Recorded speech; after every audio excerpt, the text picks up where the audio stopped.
bantuan itu berhasil tepat sasaran?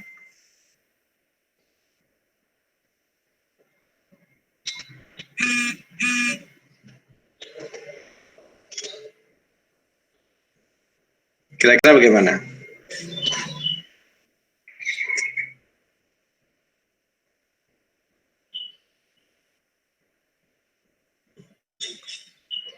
Halo, kita diskusi ya. Harus jelas, Pak. Ya? Harus jelas. Harus jelas. Harus jelas kriterianya. Iya benar, Pak. Selama ini kan kebanyakan bantuan itu sampai bawah tidak tepat sasaran. Karena apa? Data dari Kementerian Sosial ataupun Dinas Sosial itu tidak update. Jadi banyak permasalahan, misalkan orang yang sudah meninggal tetap menerima dana bantuan. Nah, itu kan menunjukkan bahwa efektivitas dari bantuan ini tidak tersalurkan. Maksudnya ada aja data yang tidak update. Jadi anggaran bantuan ini ngambang, dia disalurkan ke A, tetapi pada kenyataannya si A ini sudah meninggal. Banyak data seperti itu. Kemudian banyak juga data di masyarakat itu yang dimanipulasi. Misalkan pada kenyataannya seperti tadi disampaikan bahwa penerima UMKM. Nah, di tempat saya itu banyak penerima UMKM itu ibu rumah tangga yang tidak memiliki usaha apapun. Ada juga penerima kartu prakerja ibu rumah tangga yang selama ini sebelum pandemi ataupun setelah pandemi memang ibu rumah tangga. Jadi permasalahan bantuan sosial ini menurut saya ada pada database-nya. Meskipun setiap orang bisa mengajukan, tetapi kalau misalkan kita punya database yang memadai, oh orang ini datanya seperti ini, punya usaha ini, meskipun dia mengajukan tidak sesuai data, maka bisa ditolak. Kalaupun yang mengajukan ini datanya sama seperti kriterianya, itu bisa diterima. Seperti itu, Pak. Oke, jadi harus jelas ya kriterianya. Ya, benar, Pak. Oke, nah sekarang kalau kriterianya dibuat jelas gitu, terukur ya, harus pekerja misalnya, kemudian harus punya usaha kecil misalnya. Kalau itu diterapkan gimana menurut Anda? Misalnya, nah ternyata di daerah itu sudah diberi bantuan uang, kemudian orangnya nggak ada, nggak memenuhi kriteria, banyak yang nggak memenuhi kriteria, terus gimana? Apa seharusnya dana itu dibalikin? Dikembalikan?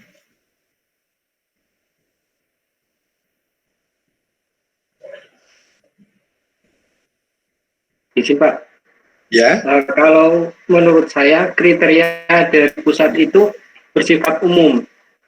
Jadi diterjemahkan ke daerah itu sesuai dengan kondisi daerah. Jadi tidak bisa disamakan kriteria penerima bantuan di masyarakat kota dengan masyarakat desa. Misalkan tadi bantuan UMKM di masyarakat di perkotaan, UMKM itu skalanya mungkin lebih besar dari UMKM di daerah. Jadi tidak bisa seluruhnya disamakan, oh kriterianya harus ini, tidak. Jadi harus mempertimbangkan kondisi dari masing-masing daerah atau masing-masing penerima dari bantuan itu. Jadi tidak bisa disamakan secara umum seperti itu, Pak. Oke, tidak bisa disamakan secara umum. Jadi kriteria umumnya apa kira-kira? Contohnya apa?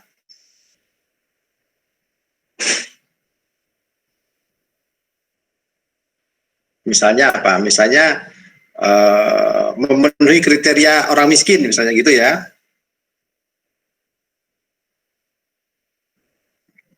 ya kan?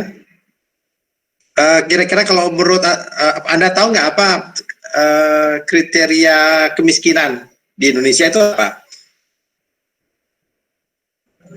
Menurut Anda itu kriteria kemiskinan di Indonesia itu bagaimana?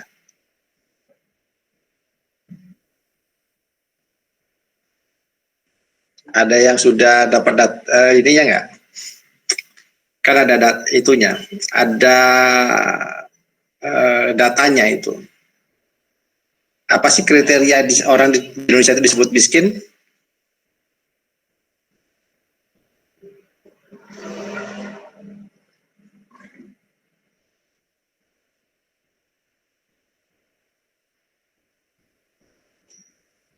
Sehingga pemerintah nanti bisa memberikan bantuan itu secara tepat sasaran.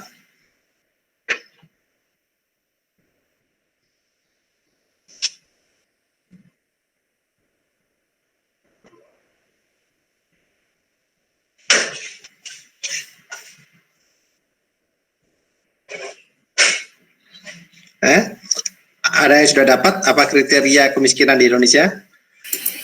Ada 14 kriteria, Pak. Berdasarkan kemiskinan, ya menurut Kemensos Republik Indonesia. Menurut Kementerian Sosial. Kalau menurut Kementerian Sosial gimana kemiskinan itu? Ada 14 kriteria, Pak. Yang pertama, luas lantai bangunan tempat tinggalnya kurang dari 8 meter persegi per orang. Oh ya. Nah, kemudian yang kedua, jenis lantai tempat tinggal terbuat dari tanah, bambu, atau kayu murahan. Yang ketiga, jenis dinding tempat tinggal dari bambu, rumbia, kayu berkualitas rendah, atau tembok tanpa diplester. Yang keempat, tidak memiliki fasilitas BAB bersama-sama dengan rumah tangga lain. Kemudian yang kelima, sumber penerangan rumah tangga tidak menggunakan listrik. Keenam, sumber air minum berasal dari sumur atau mata air tidak terlindung, atau sungai atau air hujan. Yang ketujuh, bahan bakar untuk memasak sehari-hari adalah kayu bakar, arang atau minyak tanah. Yang ke-8, hanya mengkonsumsi daging susu ayam dalam 1 kali seminggu. Yang ke-9, hanya membeli 1 setel pakaian baru dalam setahun. 10, hanya sanggup makan sebanyak 1 atau 2 kali dalam sehari. 11, tidak sanggup membayar biaya pengobatan di puskesmas atau poliklinik. 12, sumber penghasilan kepala rumah tangga adalah petani dengan luas lahan 500 meter persegi, buruh tani, nelayan, buruh bangunan, buruh perkebunan, dan atau pekerjaan lainnya dengan pendapatan di bawah 600.000 per bulan. 13, pendidikan tertinggi kepala rumah tangga, tidak sekolah, tidak tamat SD atau tamat SD. 14, tidak memiliki tabungan atau barang yang mudah dijual dengan minimal 500.000, seperti sepeda motor, kredit, non-kredit, emas, ternak, kapal motor, atau barang modal lainnya. Itu, Pak. Oke, itu kalau dari Kementerian Sosial ya. Kalau pengertian yang lain ada nggak batasan kemiskinan menurut yang lain? Menurut Bank Dunia mungkin, menurut kementerian lain ada nggak? Ya, jadi menurut Bappenas tadi seperti itu ya. Jadi itu menjadi kriteria umum Kementerian Sosial kalau mau menyalurkan bantuan. Kalau kementerian lain ada nggak? Atau menurut lembaga dunia, PBB misalnya.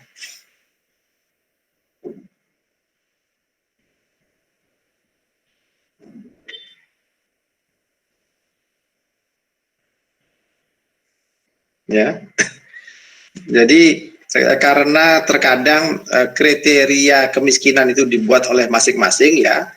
Kementerian Sosial buat sendiri, kemudian Bappenas bikin sendiri, kemudian menurut Bank Dunia, menurut PBB bikin sendiri, sehingga kemudian tampak data tentang kemiskinan itu berubah-ubah, berbeda-beda gitu ya. Kenapa demikian? Tadi kan kalau siapa tadi teman kalian itu cerita tentang data ya. Nah, kenapa data selisih? Karena tadi ya setiap pemberi bantuan itu membuat kriteria masing-masing, sehingga jumlah penerima bantuan itu menjadi tampak berbeda-beda. Ya, itu salah satu masalahnya ya. Nah, kemudian pertanyaan saya terakhir adalah, menurut Anda mengapa pemerintah itu perlu? Mengapa harus pemerintah yang turun tangan untuk memberikan bantuan kepada orang tidak mampu ini? Ya. Mengapa pemerintah terlibat dalam kegiatan ini?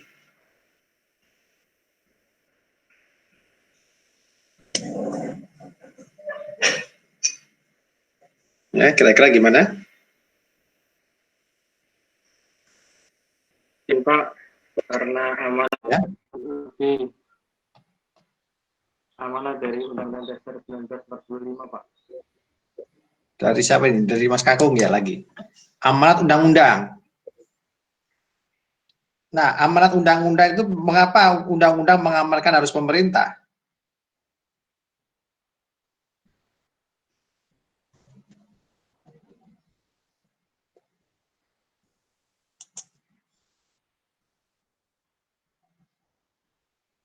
Ya, kalau dari sisi ekonomi, keuangan misalnya, atau dari sisi kebijakan, mengapa harus pemerintah yang harus menyediakan bantuan ini?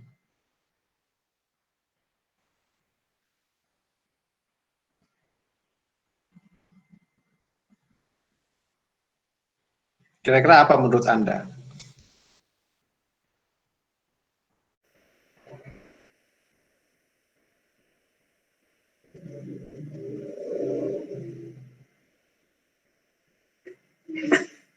Ya, kalau Anda menjadi pemerintah mengambil keputusan, mengapa harus Anda yang membuat ini?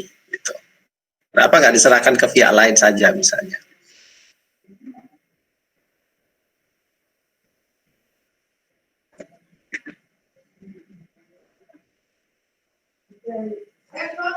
Ada yang mau berkomentar?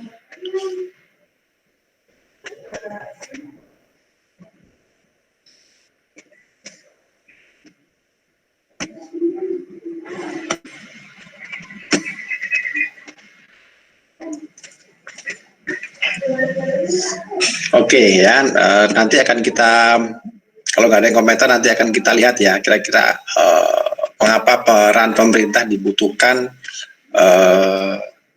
di dalam memberikan bantuan secara langsung kepada orang yang tidak mampu ya.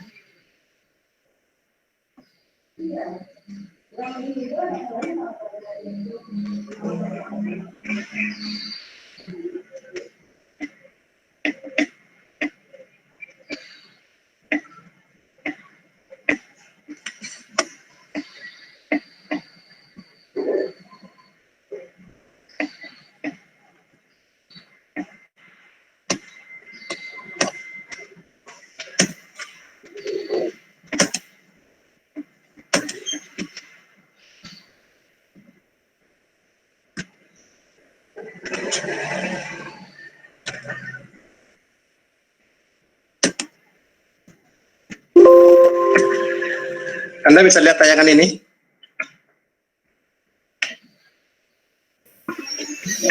Bisa Pak. Oke, ya. Nah, kita bahas sedikit ya. Kalau di buku ini kan banyak membahas tentang program distribusi pendapatan yang ada di Amerika ya. Nanti ini juga dari sini kita bisa melihat ya dasar pertimbangannya. Oke.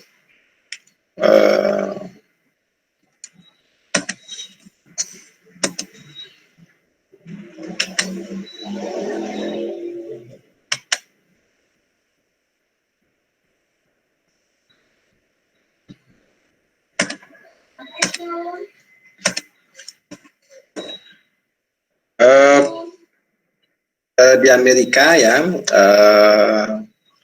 pada tahun 1996 itu dilakukan reformasi atas undang-undang kesejahteraan sosial ya. Kalau di Indonesia mungkin nanti coba Anda baca ya untuk melengkapi bahan Anda ini bagaimana di Indonesia kita juga punya namanya Undang-Undang Jaminan Sosial ya. Nanti coba Anda lengkapi ya yang kelompok lebih nanti. Jadi peraturan ini membahas tentang bagaimana perubahan atas program pemberian bantuan untuk meningkatkan kesejahteraan ya. Jadi sebelum adanya undang-undang ini ya, pemberian bantuan di Amerika itu menggunakan sistem matching grant ya, pemberian bantuan sebagai pendamping ya,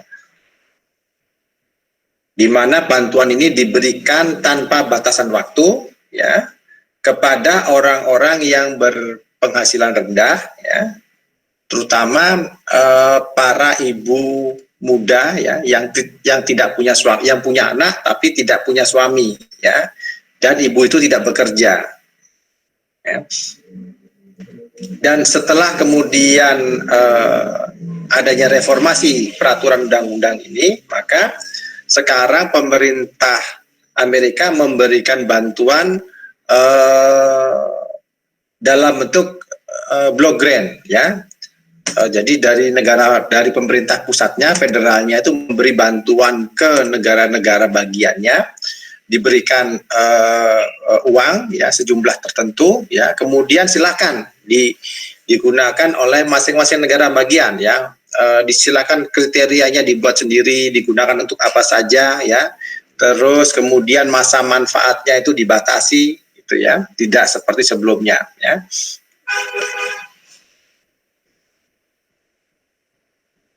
Nah, ini adalah model yang ada di Amerika ya. Jadi dari sebelumnya matching grant, sekarang diberikan dalam bentuk block grant ya. Kalau block grant di Indonesia itu seperti DAU gitu ya, dana alokasi umum ya. Kalau sekarang pemerintah di Indonesia DAU itu lebih kepada menghitung kapasitas daerah ya. Kemudian untuk program-program bantuan di Indonesia itu masih dilakukan oleh pemerintah pusat ya. Selain memang pemerintah daerah punya program sendiri, tetapi program yang dari pemerintah pusat itu dikerjakan sendiri dengan kriteria ditentukan sendiri ya. Seperti tadi yang Anda ceritakan itu UMKM, kemudian yang tadi program untuk apa tadi yang belanja di warung itu adalah belanja pemerintah pusat ya, masih ya.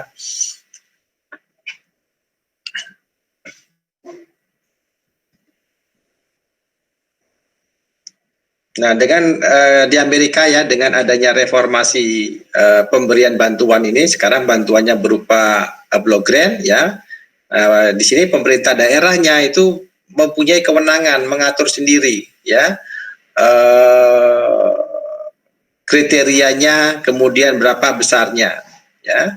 Misalnya mereka menentukan kriteria apakah penerimanya itu orang yang bekerja atau tidak bekerja misalnya. Ya, atau berapa lama dia bekerja. Misalnya kalau jam kerjanya sedikit berarti upahnya kecil gitu ya. Mungkin dia lebih berhak atas penerima bantuan.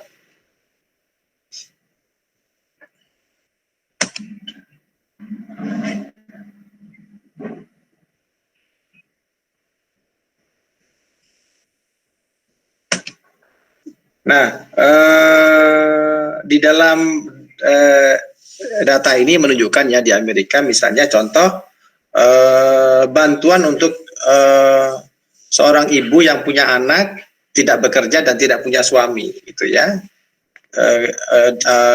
Anda lihat ya sampai dengan tahun 96 sebelum adanya reformasi peraturan ini jumlahnya terus meningkat ya. Namun setelah membuat batasan ya, mereformasi aturan ini, membuat batasan bahwa bantuan ini dibatasi waktunya, kemudian kriterianya dibuat makin ketat ya. Di sini tampak tren penerima bantuan ibu yang tidak punya suami dan tapi menanggung anak ini semakin menurun ya mulai tahun 96.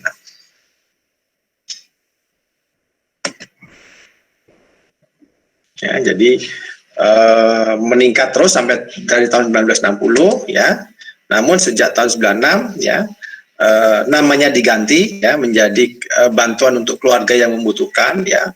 Itu jumlah penerimanya menurun. Ya, di sini akan kita bahas bagaimana kebijakan dari pemerintah ini ya meskipun nilainya kecil ya di Amerika ini ya 1,7% dari anggaran pemerintah pusatnya.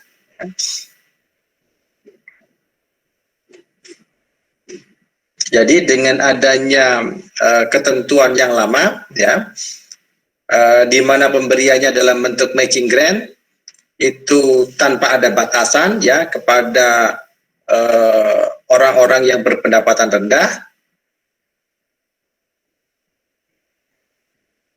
Maka kemudian setelah adanya reformasi ini, bantuan diberikan oleh pemerintah pusat dibagikan secara merata kepada setiap negara bagian tanpa memandang apakah negara bagian itu kaya atau miskin, ya mampu atau tidak mampu. Ya. Namun sebagaimana yang tadi disampaikan dalam diskusi kita ya. Bantuan dari pemerintah ini juga menimbulkan kontroversi ya, karena dianggap program itu bertanggung jawab atas timbulnya masalah sosial ya. Jadi biaya terbesar antara lain adalah timbulnya moral hazard ya, orang-orang yang akibat program pemerintah yang memberi bantuan ini membuat orang-orang itu mengalami moral hazard karena malas bekerja misalnya.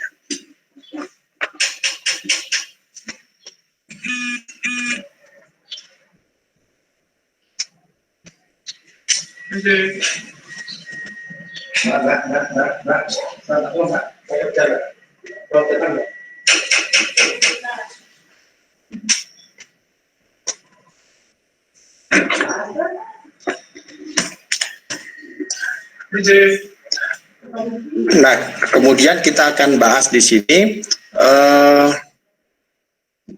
mengapa pemerintah terlibat di dalam mendistribusikan pendapatan. Ya, mengapa pemerintah harus ikut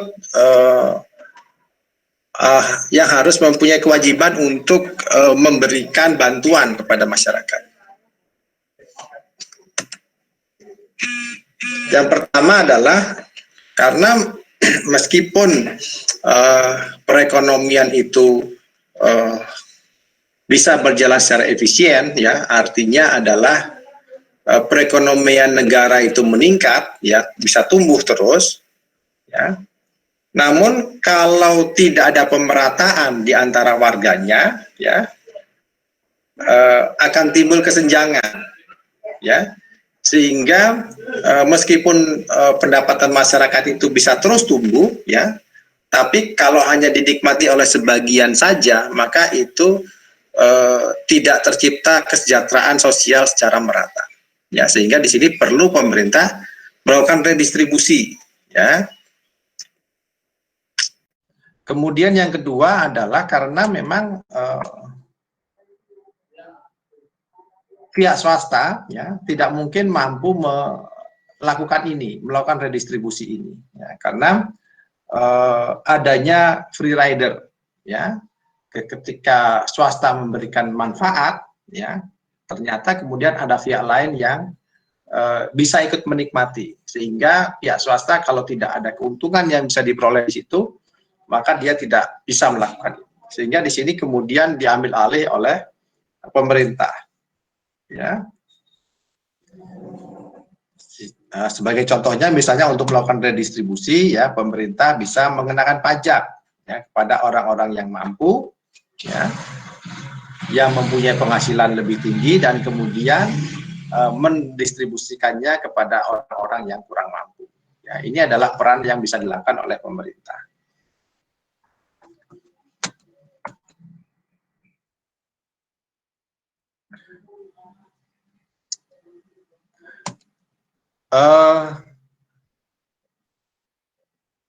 Di dalam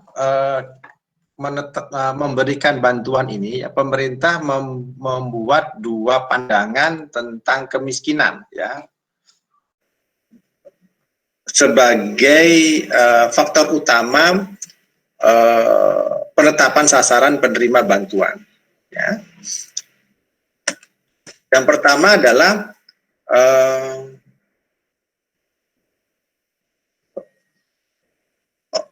adalah orang yang miskin, ya, itu adalah merupakan korban dari sistem, ya.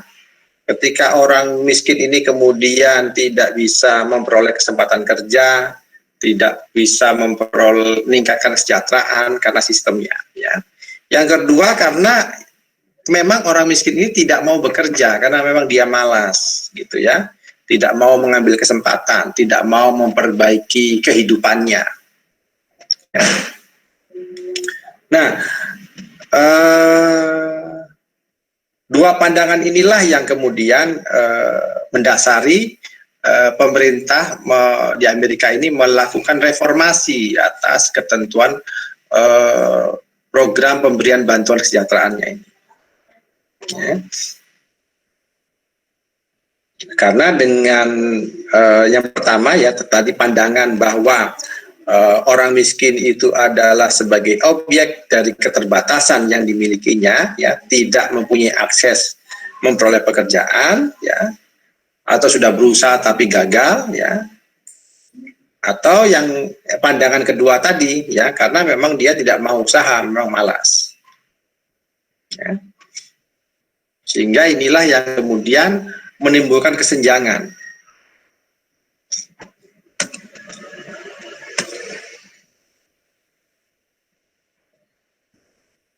Nah, di dalam melihat adanya kesenjangan tadi, ya, bisa dilakukan dengan dua pendekatan dalam distribusi pendapatan. Ya. Jadi pendekatan pendapatan kesenjangan relatif dan kesenjangan yang absolut. Ya. Kalau kesenjangan yang relatif itu artinya adalah ketika kita membandingkan antara orang atau kelompok satu dengan kelompok lain, ya, daerah satu dengan daerah lain, ya. Itu adalah kesenjangan relatif, ya, atau membandingkan ketidakpuasan atau manfaat sesuatu dibandingkan dengan kehilangan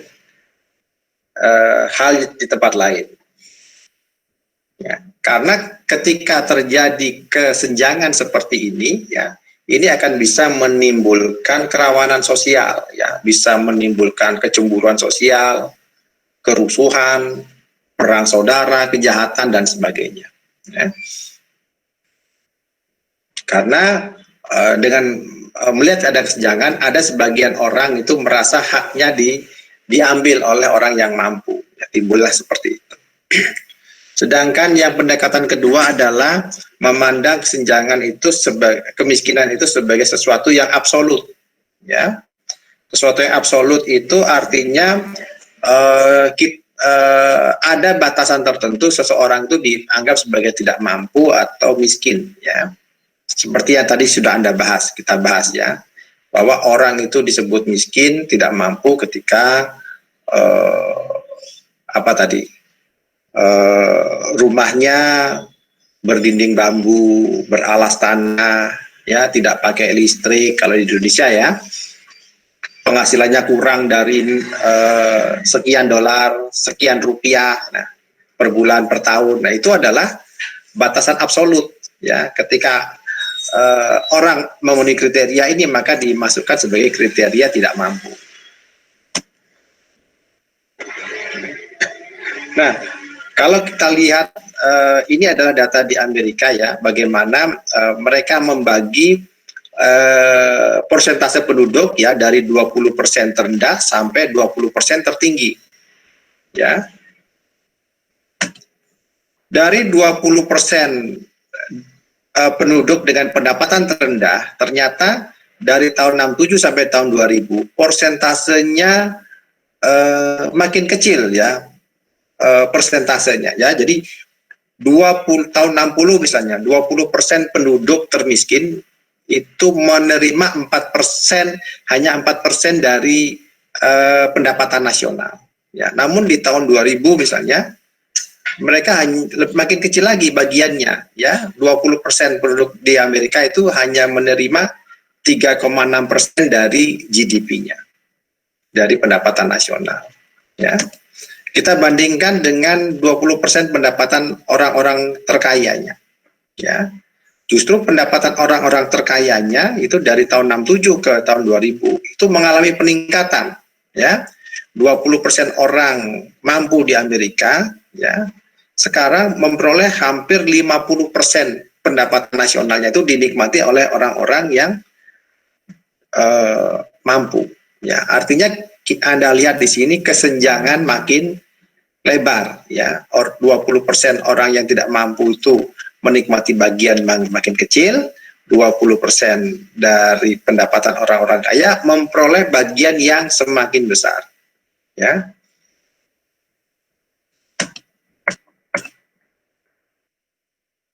Jadi sebagai benchmarknya ya, sebagai patokan ya, seharusnya kalau merata ya setiap 20%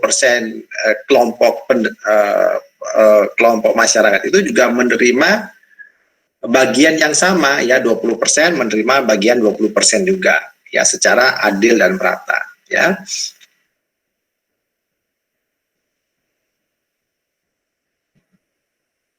Jadi kalau dari data tadi kita lihat bahwa dari tahun 60 sampai 70 itu kesenjangan turun, namun sejak tahun 80 ya sampai saat ini ternyata kesenjangan itu malah semakin besar ya.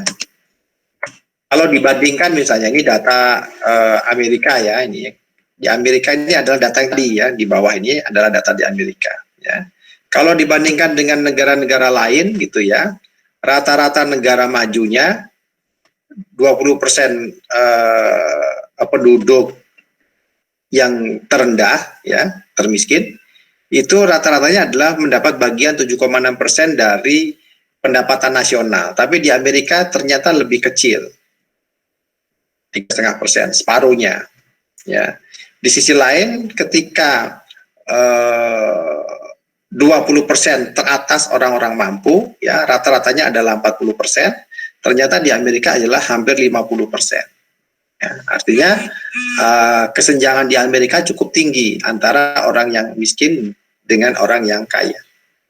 Ya, di mana di sini kita lihat ya kesenjangannya dari 20% kelompok pertama, kelompok kedua dan kelompok ketiga ya, Amerika itu berada di bawah rata-rata. Namun untuk golongan mampunya ya, kelompok 4 dan kelompok 5 ya, itu Amerika justru nilainya lebih tinggi ya, kesenjangannya lebih besar ya.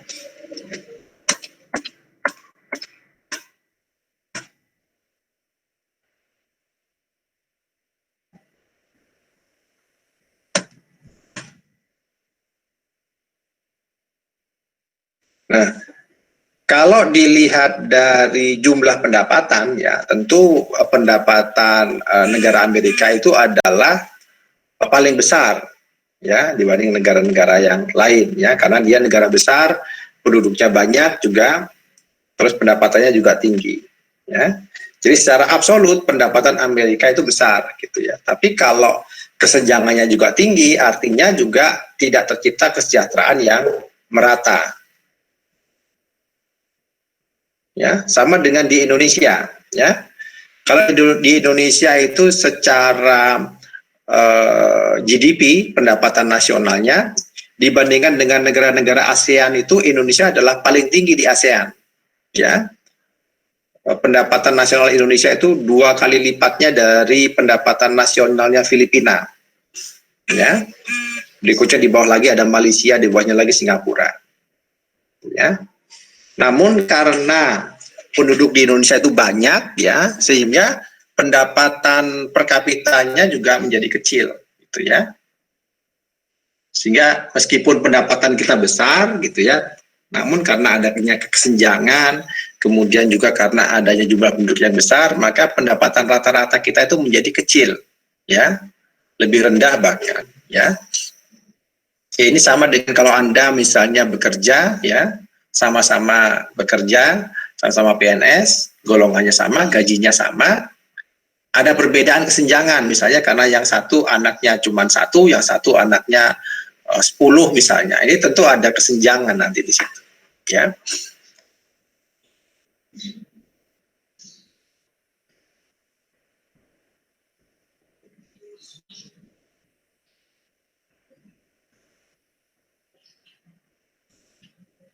Nah, untuk menetapkan batasan absolut kemiskinan, gitu ya, di tahun 64 di Amerika, ini Molly Orsansky ini membuat garis batas kemiskinan, ya. Dia menghitung berdasarkan berapa banyak pengeluaran orang untuk membeli makanan untuk konsumsi, ya. Jadi saat itu adalah pendapatan setelah pajak, ya, orang Amerika saat itu adalah 1/3 dari pendapatannya digunakan untuk membeli makanan, ya. Nah, besaran itu kemudian dikalikan dengan 3, maka itulah yang menjadi nilai batas kemiskinan, ya. Di mana kemudian nilai itu terus dipakai, ya, selama 40 tahun, ya, dan disesuaikan dengan nilai inflasi, ya. Ini kalau garis batas kemiskinan, ya. Kalau di Indonesia atau kalau menurut Bank Dunia kalau nggak salah, ya, itu garis batas kemiskinan itu adalah kalau seseorang itu konsumsinya kurang dari $2 per tahun, kurang dari $2 per hari, ya.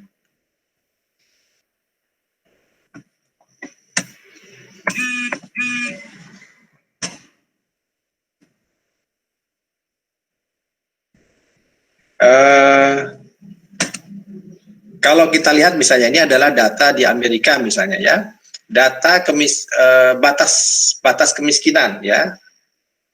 Orang pertama misalnya keluarga hanya dengan 1 orang saja itu garis batas kemiskinannya adalah tahun 2004 adalah $9.300 per tahun, ya.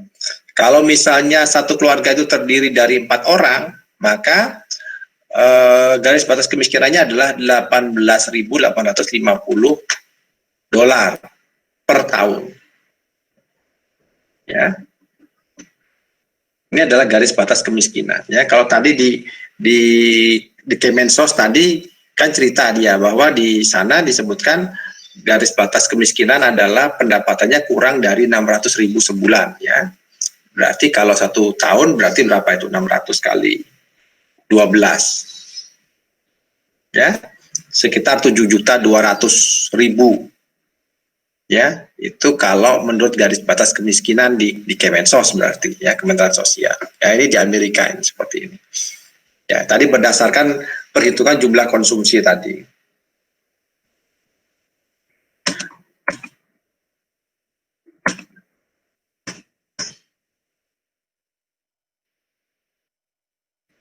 Nah, jadi tingkat kemiskinan ini adalah bagian dari jumlah rumah tangga yang mempunyai pendapatan di bawah garis kemiskinan, ya.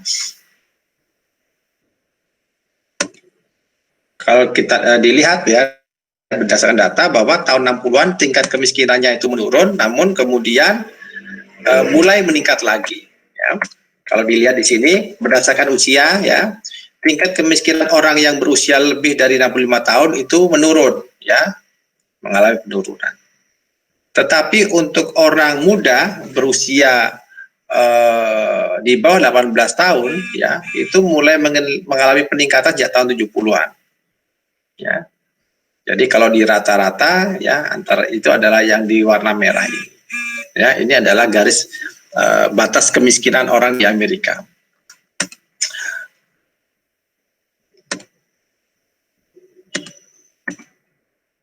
Nah, masalah dalam pengukuran garis kemiskinan ya tadi sudah dibahas ya, bagaimana kemudian garis batas kemiskinan itu menjadi perdebatan karena penetapan batas kemiskinan itu berdasarkan atas konsumsi makanan ya, yang di tahun 60-an, tahun 1960 itu merupakan sepertiga dari pendapatan ya. Namun di saat ini ya konsumsi makanan itu bukan lagi sepertiga ya, makin mengecil. Karena kemudian sekarang di zaman sekarang sudah bergeser, konsumsi tidak hanya makanan ya. Ada konsumsi listrik ya, konsumsi kesehatan, obat-obatan, rumah dan sebagainya. Ya, sehingga harus dilakukan penyesuaian ya. Kemudian tadi juga ada perbedaan daerah ya, tadi juga sudah disinggung ya. Seharusnya dibedakan antara daerah yang miskin ya, daerah yang maju dengan daerah yang kurang misalnya ya.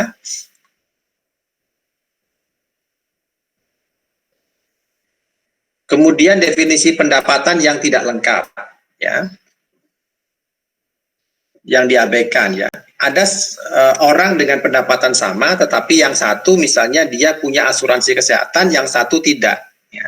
Tentu ketika mereka sakit, ya orang yang punya asuransi kesehatan itu lebih mampu daripada orang yang tidak punya asuransi kesehatan. Nah ini juga seharusnya menjadi pertimbangan dalam menentukan batas kemiskinan seseorang.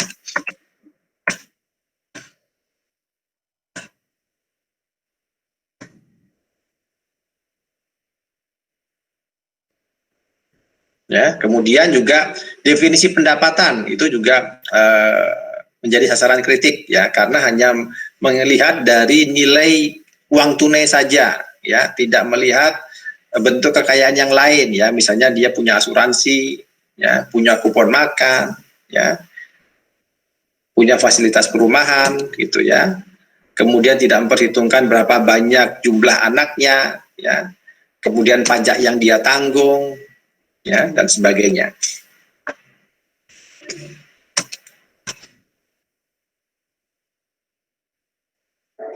Nah, berikutnya adalah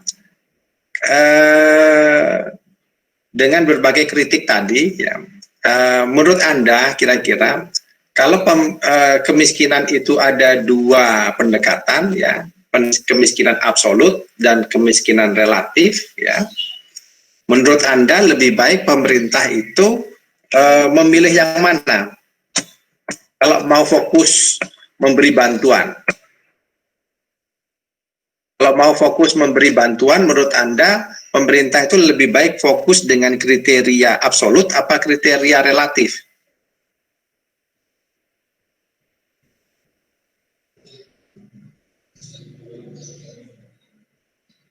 Kira-kira bagaimana menurut Anda?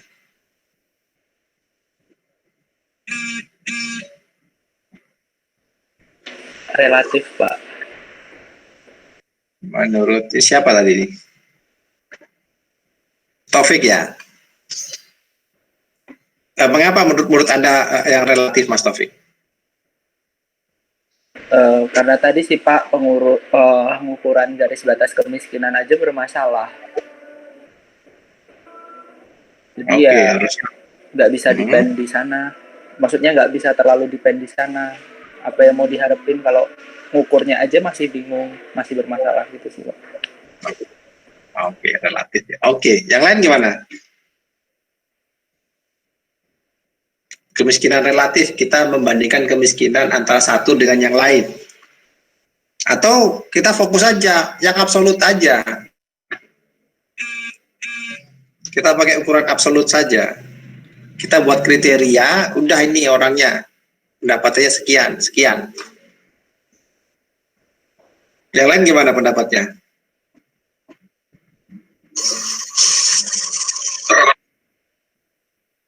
Siapa ini?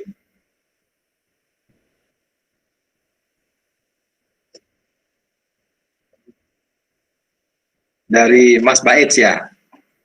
Mengapa Mas? Mengapa yang relatif Mas?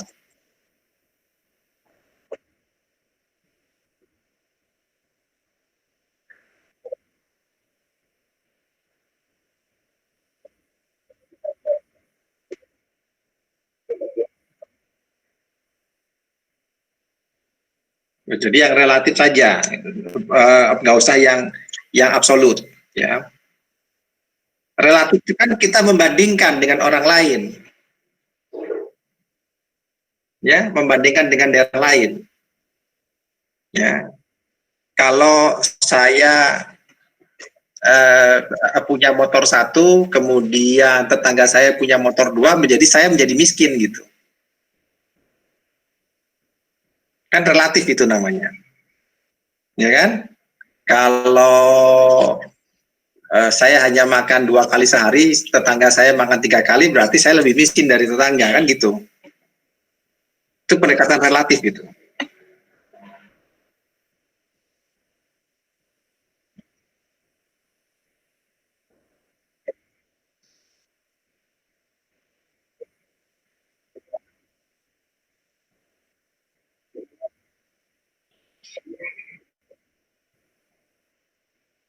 Ya,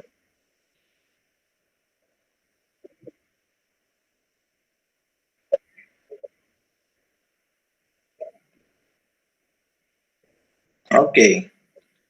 Ada lagi yang mau berpendapat?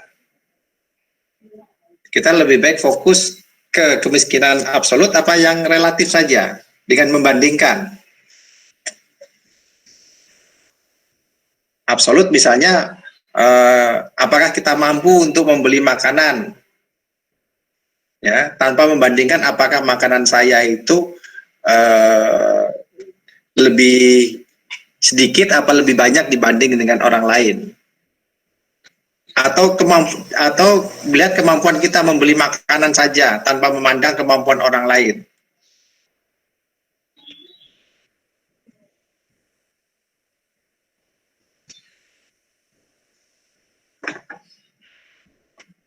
Ada yang mau beri pendapat lain lagi?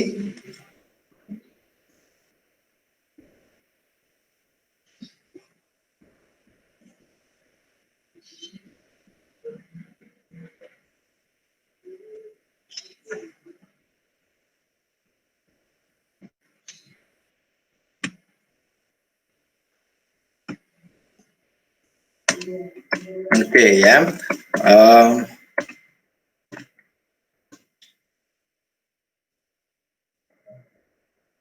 Sebenarnya begini ya, ketika kita itu sudah menentukan batasan kemiskinan, ya, artinya orang miskin itu sudah mampu untuk mengkonsumsi dalam batas normal, dalam batas wajar, ya. Seharusnya kita itu sudah tidak perlu lagi membandingkan itu dengan orang yang lebih mampu, ya. Jadi kita fokus saja dengan menentukan batasan, ya. Apa saja sih yang harus dia mampu dipenuhi oleh orang miskin ini, gitu, ya.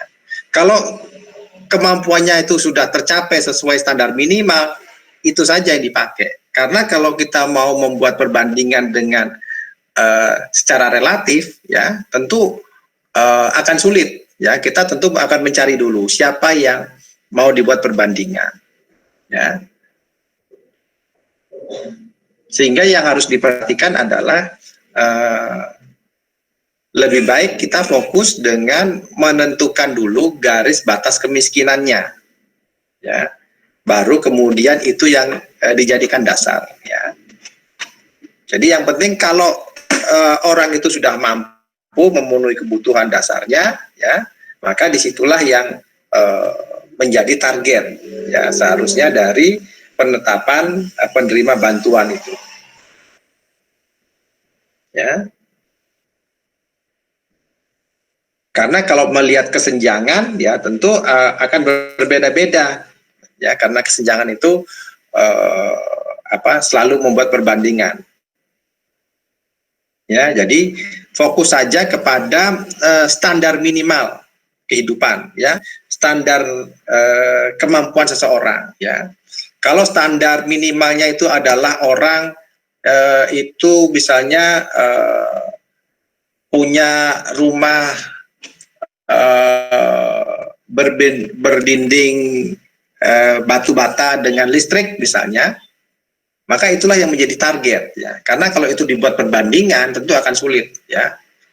rumah yang listriknya 1000 watt dengan 5000 watt, tentu yang 1000 watt menjadi lebih miskin misalnya. Itu akan sulit membuat target di situ ya.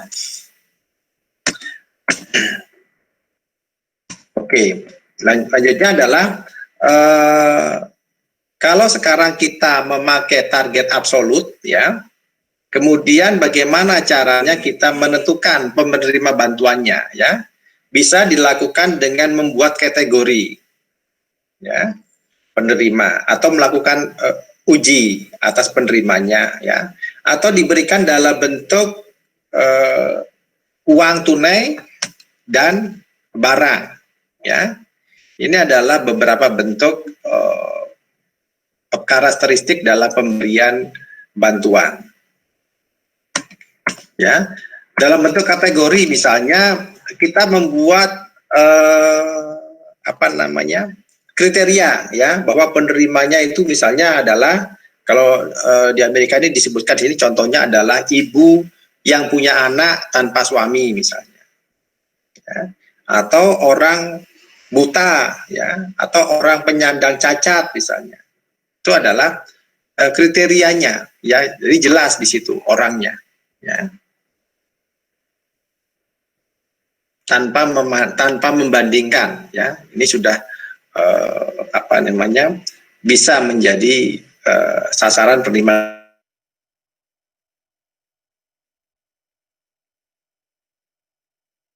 bantuan. Kemudian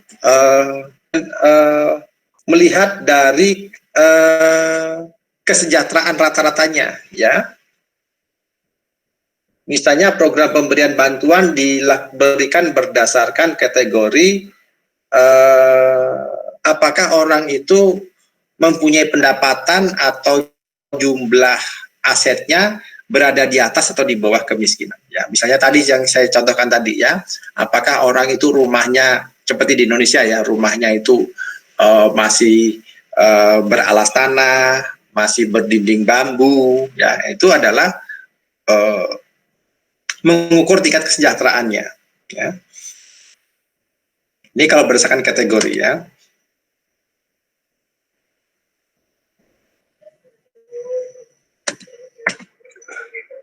Kemudian bisa juga pemberian bantuan itu bisa berupa uang cash atau berupa barang ya. Uang cash tunai atau berupa barang ya, misalnya memberikan jaminan kesehatan ya, memberikan kupon makanan, memberikan subsidi sewa rumah itu misalnya.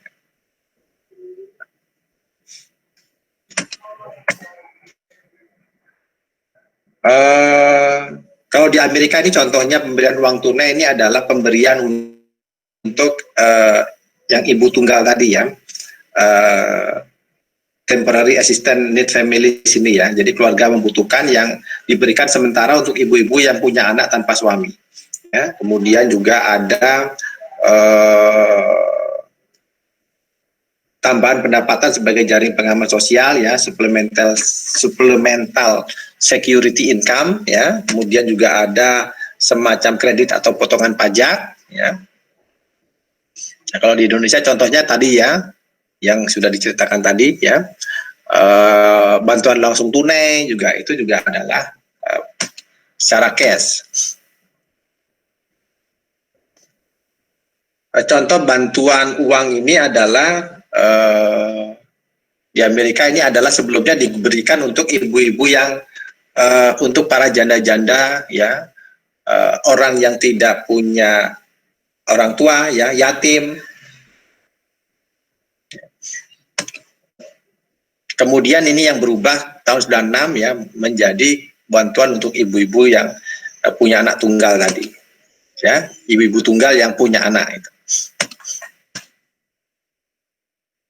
Nah, pemberian uang ini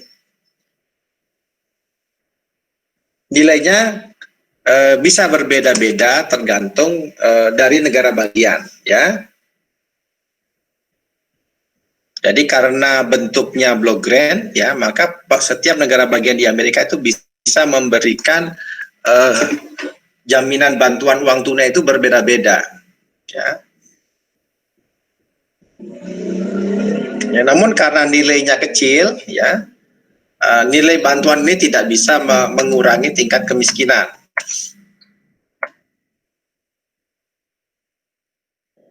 Kemudian kalau si penerima bantuan itu bekerja dan memperoleh penghasilan, ya maka bantuannya ini dikurangi, ya sebesar tingkat pengurangannya, ya benefit reduction rate-nya, ya. Jadi kalau penerima bantuan itu ternyata bekerja, ya maka bantuannya lama-lama dikurangi, ya. Kalau penghasilannya sudah cukup memenuhi, maka bantuan ini dihapuskan.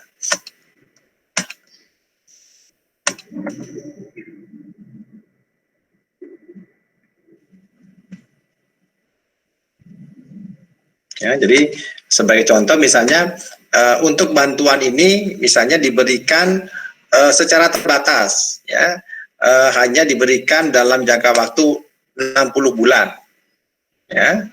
Kemudian persyaratannya adalah dia harus bekerja, ya dalam jumlah tertentu, ya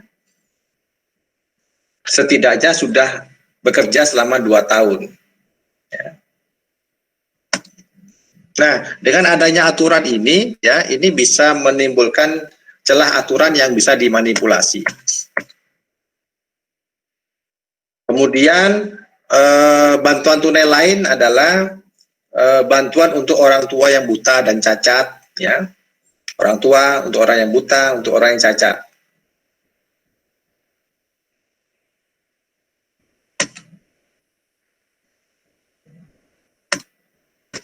Kemudian bantuan dalam bentuk barang dan jasa, ya seperti ini kupon makanan, ya asuransi kesehatan, ya bantuan kepemilikan rumah atau kredit sewa rumah, ya program nutrisi, ya jadi program pemberian makanan misalnya di sekolah misalnya.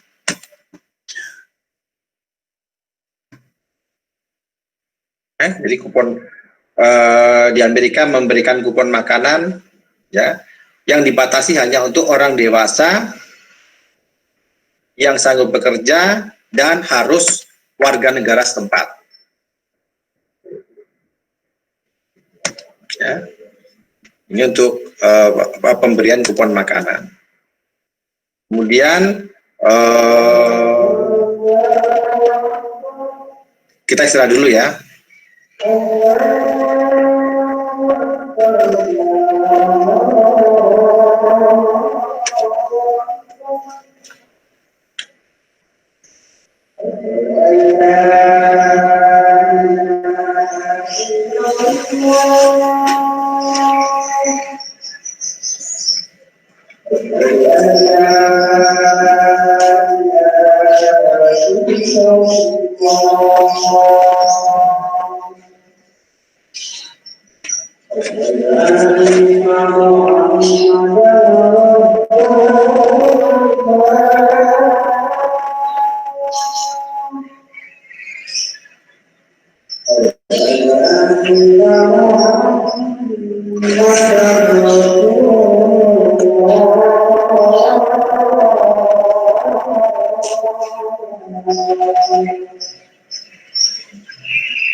Oke ya, kita lanjutkan. Kemudian program dalam bentuk barang dan jasa, ya.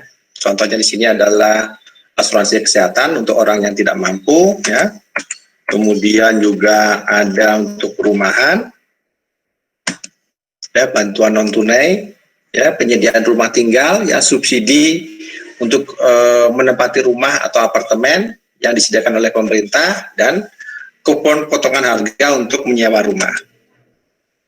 Ya, mungkin ini yang di Indonesia kalau ada di Jakarta, ya. Jadi bagaimana pemerintah DKI Jakarta memberikan subsidi untuk menempati flat yang dibangun oleh pemerintah daerah. Kemudian bantuan lain adalah untuk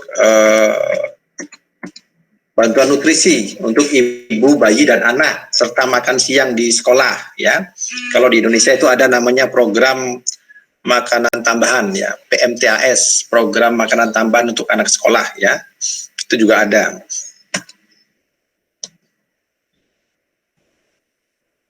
Ya. Nah, moral hasrat dari adanya program ini, ya, itu adalah karena dalam proses distribusinya itu cenderung ada kebocoran, ya, karena adanya biaya administrasi, ya, biaya pengumpulan dana, dan kemudian biaya mendistribusikan bantuan itu, ya. Jadi fungsi dari bantuan ini adalah mengukur, ya, trade off antara efisiensi dengan keadilan, ya, dengan pemerataan antara biaya distribusi. Kalau biaya distribusinya rendah, ya, namun efisien, ya, atau biaya distribusinya yang tinggi, ya, namun kurang efisien, ya. Nah, ini adalah trade off-nya.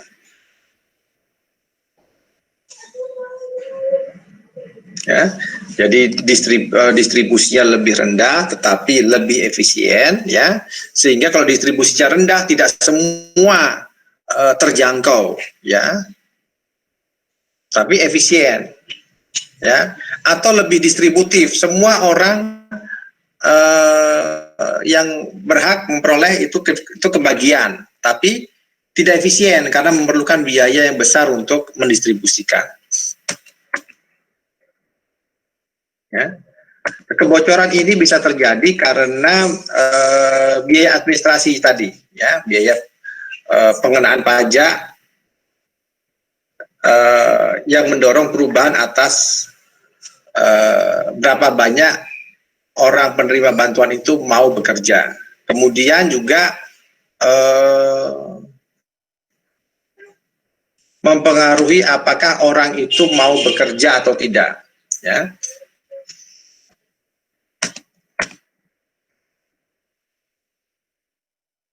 Bagaimana cara mengukur besarnya manfaat bantuan sebagai parameter, ya?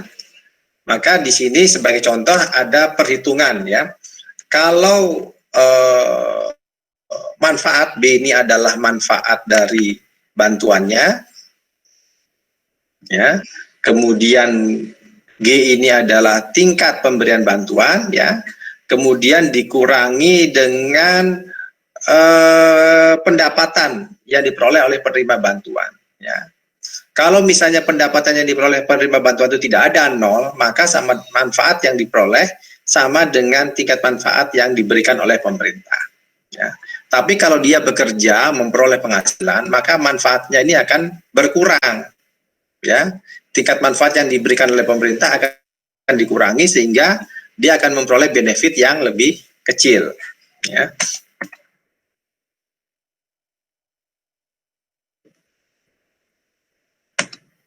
Jadi misalnya sebagai contoh, kalau pemerintah itu memberikan manfaat sebesar $300, ya, dan kemudian pemotongan pajak atas penghasilan orang penerima bantuan tadi kalau dia bekerja adalah 75%, ya, maka kalau dia bekerja dan memperoleh $400, maka dia tidak akan mendapatkan bantuan, ya, karena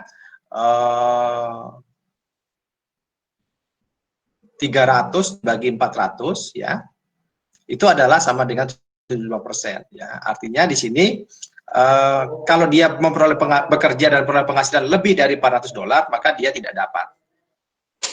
Ya, dia tidak dapat bantuan.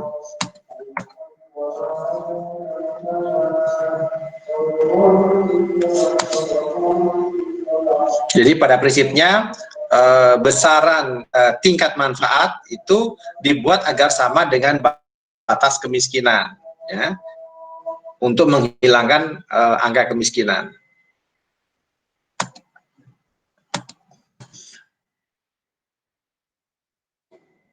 Nah, berikut ini adalah contoh bagaimana timbulnya moral hazard orang setelah menerima bantuan, ya. Nah, misalnya di sini ini adalah garis batas anggaran, ya. Misalnya 1 tahun itu ada 2.000 jam kerja, ya. Kemudian upah per jam kerjanya adalah $12,5 per jam. Maka kalau dia pekerja penuh, maka dia akan memperoleh $25.000 dalam 1 tahun. Ya, di sini ada 3 orang, ya, X, Y, dan Z, ya. X bekerja lebih sedikit, ya, dia menikmati waktu luang lebih banyak, 1.600 jam dia santai, ya, bekerja hanya 400 jam. Y bekerja 800 jam dan Z bekerja 1.600 jam.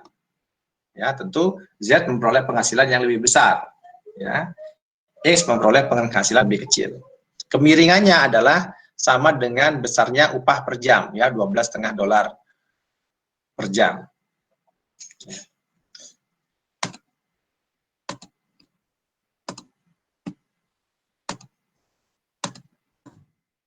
Nah, kalau sekarang pemerintah itu memberikan jaminan manfaat bantuan itu adalah sebesar $9.000, ya, dengan tingkat pengurangan manfaat adalah 100%, ya, maka si X tadi, ya, si X, ya, dengan bekerja 400 jam dia hanya memperoleh 5.000, ya, maka sekarang dia memilih tidak bekerja, karena dengan tidak bekerja dia bisa memperoleh sebesar $9.000, ya. Nah, sedangkan si Y, ya, dia bekerja 800 jam mendapatkan $10.000, ya. Namun ketika dia mengurangi sedikit jam kerjanya, ya, dia bisa memperoleh $9.000, maka dia memilih mengurangi jam kerjanya, ya. Jadi suplai kerjanya turun, ya, sehingga dia sekarang lebih memilih bekerja di antara di 1.280 ini, ya, menurunkan jumlah lamanya bekerja agar dia bisa memperoleh manfaat dari bantuan pemerintah, ya. Nah, sedangkan si Z, ya, si Z itu tidak terpengaruh, ya, karena bantuan ini menurut dia terasa kecil sehingga dia tetap bekerja selama 1.600 jam. Ya, jadi moral hazardnya dari sini adalah orang yang sedikit bekerja tadi itu menjadi lebih malas bekerja. Ya, demikian juga ada orang yang mengurangi jam kerjanya untuk memperoleh bantuan, ya. Kalau orang-orang seperti itu banyak, gitu, ya, maka ini akan merugikan, ya, menimbulkan moral hazard, mendorong orang menjadi makin malas bekerja, ya. Bahkan orang yang semula tidak memenuhi syarat sekarang dia bisa mengurangi jam kerjanya seperti Y tadi, ya, sehingga Y itu menurunkan pendapatannya agar dia bisa menurunkan pendapatan, bisa menikmati waktu luang lebih banyak, ya, dan bisa memperoleh bantuan gratis dari pemerintah.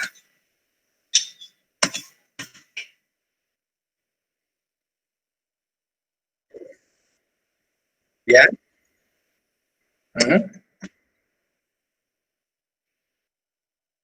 Ya. Dia mengurangi jam kerjanya. Dia mengurangi jam kerjanya. Dia kalau dia kan hanya memperoleh penghasilan maksimal 9.000 di sini. Ya.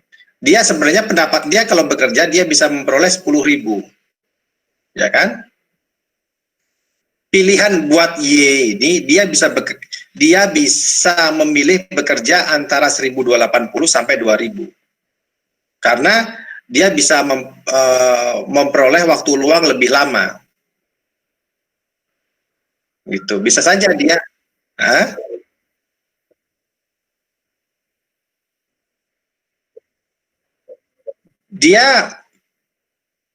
dia bisa menurunkan suplai tenaga kerjanya agar dia masuk ke kriteria orang yang mendapatkan benefit sebesar $9.000 ini. Ya, dia bisa memilih antara situ 280 sampai 2.000 ini. Atau dia bisa memilih juga di titik D juga bisa. Ya, artinya dia tidak bekerja sama sekali, bisa juga. Ya, dia bisa dari mulai titik sini sampai sini itu adalah pilihannya Y. Ya. Artinya begini, artinya Y ini menurunkan produktivitasnya agar dia memenuhi syarat menjadi penerima bantuan. Itu maksudnya, Mas. Ya. Ya kan? Y ini menurunkan produktivitasnya sehingga pendapatannya turun. Kalau pendapatannya saya turun, ya, maka saya akan bisa lebih banyak santai, ya, bisa menerima bantuan sebesar 9.000. Daripada saya bekerja 800 jam saya dapat 10.000, ya, lebih baik saya kurangi jam kerja saya atau saya santai sekalian, saya toh dapat 9.000, gitu loh. Ya kan? Ya, oke ya. Nah, itu. Ya. Nah, sekarang bagaimana caranya ya untuk mengurangi moral hazard ini, ya? Misalnya manfaat bantuan itu sekarang dikurangi, ya. Harus dikurangi, ya. Kalau tadi manfaatnya itu adalah 100%, ya. Nah, sekarang manfaat bantuannya dikurangi, ya. Jadi manfaat bantuannya diturunkan menjadi 50%, ya. Kalau tadi 100%, sekarang dikurangi 50%. Jadi kalau dia bekerja mendapatkan tambahan penghasilan, ya, maka bantuannya akan dikurangi 50%-nya. Ya, sehingga sekarang kemiringannya adalah seperti ini, ya. Nah, dengan kurva kemiringan A, B, dan D ini sekarang, ya, maka untuk orang seperti X1 itu akan bekerja di X2, ya. Tadi dia semula memilih di D, ya, sekarang dia bisa mau bekerja lebih banyak, ya, di X2 sekarang, ya. Karena di X2 itu dia bisa memperoleh tambahan memperoleh penghasilan yang lebih tinggi. Ya. Kemudian demikian juga yang Y, ya, yang Y sekarang dia memilih bekerja juga di Y2 yang lebih tinggi, ya. Yang semula juga mungkin dia pilih di D atau di sepanjang yang di bawah tadi. Sekarang dia meningkatkan bekerjanya dari yang semula dia lebih malas, sekarang dia menambah jam kerjanya, ya, dari kurva yang sebelumnya, ya. Nah, sekarang berbeda dengan Z, ya, karena Z itu memandang sekarang dia bisa memilih waktu luang yang lebih banyak, ya, namun kemudian dengan pendapatan yang pengurangannya sedikit, maka si Z mengurangi jam kerjanya, ya.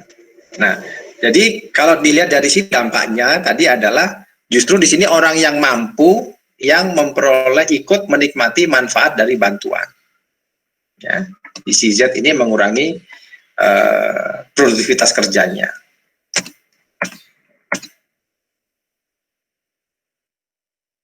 Jadi meskipun kebijakan ini memperbaiki niat kerja, ya, tapi ini juga mengakibatkan niat kerja orang-orang yang mampu tadi, yang lebih tinggi tadi kemampuannya untuk bekerja juga menurunkan, karena menurunkan produktivitasnya, karena dia juga memperoleh dampak dari manfaat program bantuan pemerintah ini. Ya. Nah, dalam mengatasi moral hazard ini ada istilah namanya iron triangle, ya, segitiga besi, ya. Jadi tidak ada cara yang tepat untuk mengubah, ya, berkurangnya manfaat atas jaminan yang secara bersama-sama, ya. Jadi bagaimana bantuan itu diberikan tapi tetap mendorong orang mau bekerja, kemudian distribusi pendapatannya lebih banyak, dan biaya distribusinya yang lebih kecil.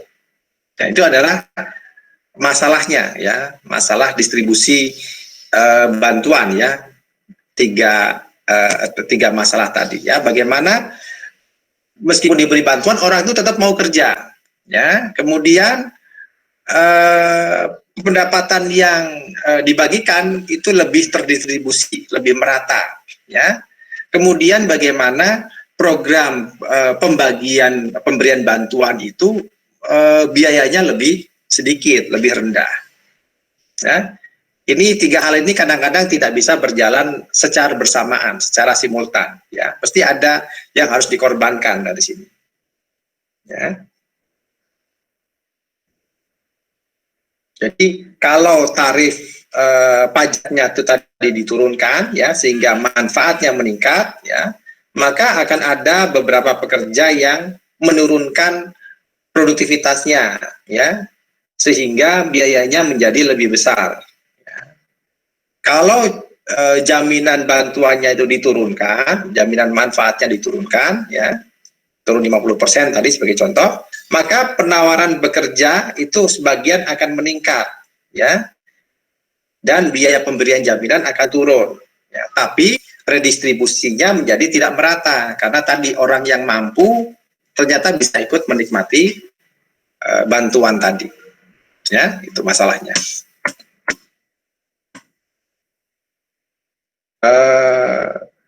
Salah satu hal untuk mengurangi masalah tadi, ya, adalah mengganti beberapa kebijakan, ya, berdasarkan kategori. Misalnya, ya, kita menggunakan memilah penerima bantuan berdasarkan kategorinya, ya. Yang pertama. Yang kedua adalah kita menggunakan metode ordeal mechanism, ya, mekanisme kita coba-coba dulu, kita tes dulu, ya. Kemudian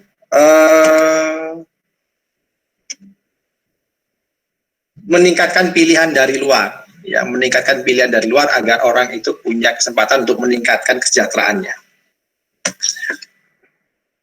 Ya. Yang pertama adalah ketika kita mengganti kebijakan pembayaran, ya, berdasarkan kategori, ya, bahaya moralnya adalah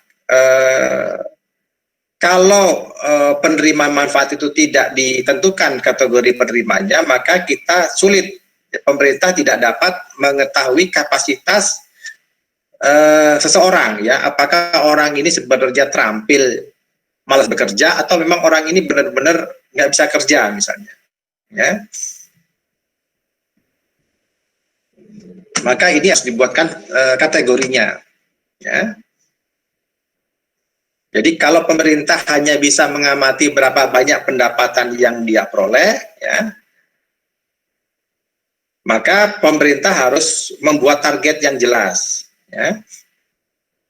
Bagaimana mendorong agar orang yang meskipun orang itu pendapatan berkemampuan tinggi tapi malas, ya, nah itu harus diberi dorongan agar dia bisa lebih produktif.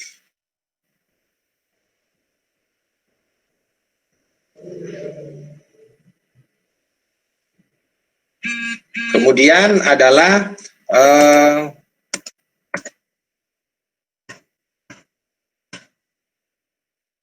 ada beberapa karakteristik lain yang mudah ditentukan, ya, misalnya hanya diberikan kepada orang yang buta, misalnya, orang yang cacat, misalnya, ya. Tentu kalau target bantuan seperti ini, tentu ini jelas, ya, kriterianya, sehingga tidak akan mungkin timbul moral hazard. Kemudian juga membuat karakteristik yang tidak bisa dirubah, ya. Orang yang punya kapasitas pendapatan rendah, ya. Ya, tadi contohnya, ya, orang yang buta, orang yang cacat, ya, orang yang ibu-ibu yang punya anak tanpa suami misalnya. Ini adalah jelas kriterianya. Ya, kategorinya jelas. Ya, sebagai contoh di sini adalah bagaimana pemerintah di Amerika itu memberikan bantuan kepada seorang ibu punya anak tapi tanpa suami. Ya.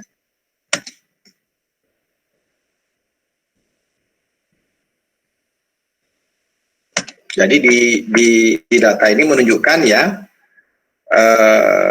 kecenderungan ya seorang ibu yang punya anak tanpa suami itu meningkat ya, meskipun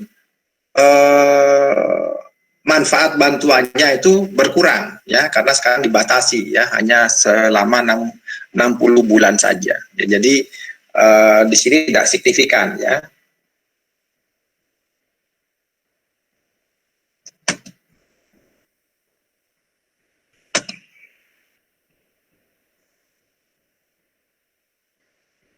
Jadi meskipun ibu tunggal ini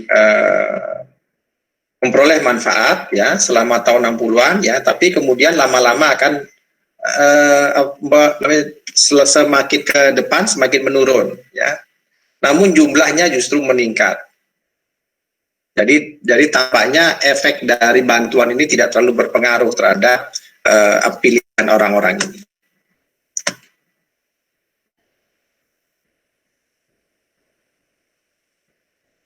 Jadi kriteria yang diperhatikan di sini adalah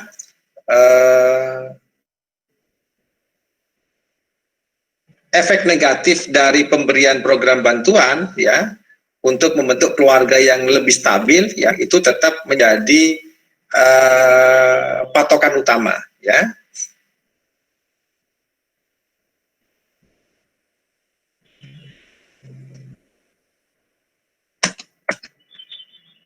Kemudian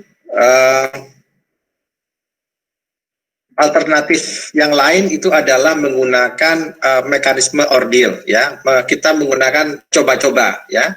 Bagaimana mekanisme ini membuat program pemberian bantuan itu menjadi tidak menarik ya, untuk menseleksi orang-orang yang punya moral hasad, orang-orang yang sebenarnya dia itu bisa bekerja lebih banyak ya, itu untuk keluar dari program pemberian bantuan ya.